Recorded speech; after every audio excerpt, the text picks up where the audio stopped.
आपसे अनुरोध है। Thank you. धन्यवाद माननीय मंत्री जी। Motion move. अब माननीय वक्ताओं को मैं आमंत्रित करूंगा।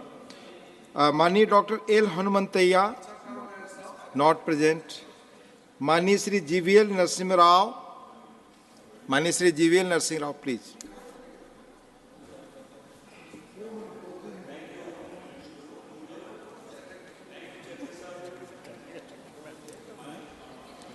Yes, mic, Mr. GVL Narsingh Rao, mic please.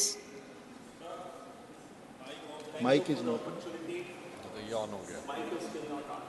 Just wait for a minute.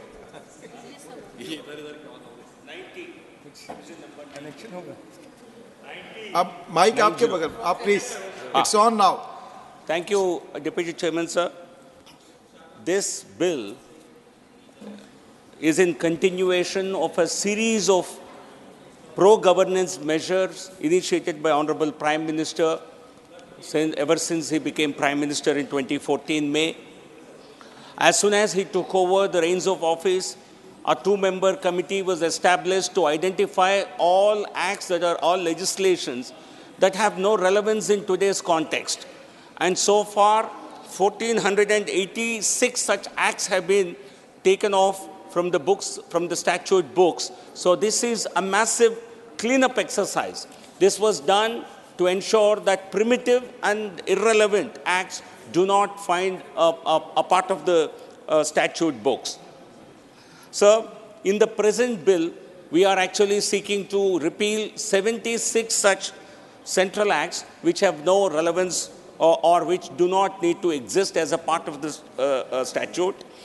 229 such acts have already been, state acts, which have been found to be irrelevant in today's context, have actually been recommended to the state governments to be repealed.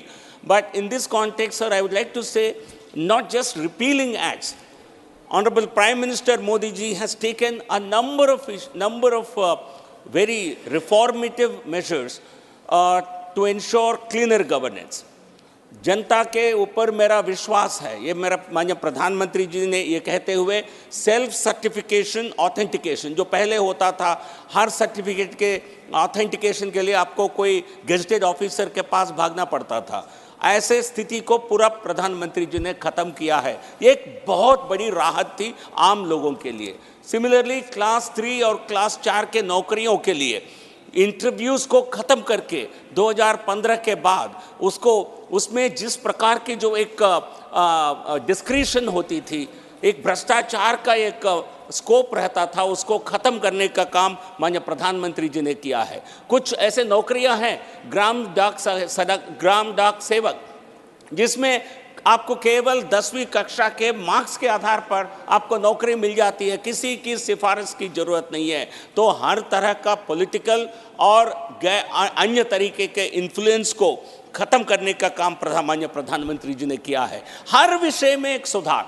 पिछले सत्र में हमने एक bill पारित किया था जो print media के रजिस्ट्रेशन के लिए भी बहुत लंबी चौड़ी एक प्रक्रिया थी। उसमें कलेक्टर, वो जो ब्रिटिश काल में जो मीडिया पर जो अंकुश रहता था, उस प्रकार का अंकुश आज की दुनिया में कोई उसकी कोई रेलेवेंस नहीं है, उसको ख़त्म करने का काम हमने किया है। सिमिलरली पिछले सत्र में हमने जन विश्वास एक्ट के बिल के जरिए हमने सभी बहुत सारे कानूनों में जो क्रिमिनल प्रावधानें थी उसको ख़त्म करने का काम किया है। तो prime minister has fulfilled his commitment of minimum government and maximum governance.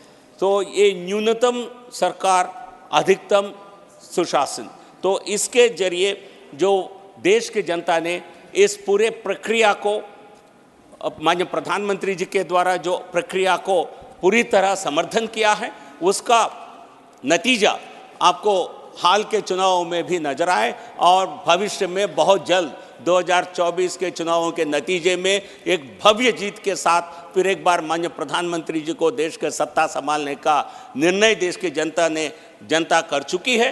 तो इसका गवर्नेंस, प्रो गवर्नेंस और रिफॉर्म सबसे बड़ा एक कारण है। और ईज ऑफ डूइंग बिजनेस के साथ साथ ईज ऑफ लिविंग, आम नागरिक के जीवन में किस प्रकार उनकी जो जीवन में सरकार के द्वारा जो कष्ट झेलते हैं उसको कैसे खत्म किया जाए, सरकार के द्वारा ईज ऑफ लिविंग को कैसे बढ़ावा दिया जाए, इस प्रकार सामान्य मानवी के जीवन में एक परिवर्तन लाना, एक मूलभूत परिवर्तन लाना माननीय प्रधानमंत्री नरेंद्र मोदी जी का एक लक्ष्य रहा है। और इस लक्ष्य को साधने में इसको अचीव करने में माननीय प्रधानमंत्री जी सफल हुए हैं। यही देश की जनता का आशीर्वाद का प्रमुख कारण है। ये कहते हुए मैं अपने वाणी को विराम देता हूं। बहुत बहुत धन्यवाद सर। धन्यवाद माननीय जीवीएल जी।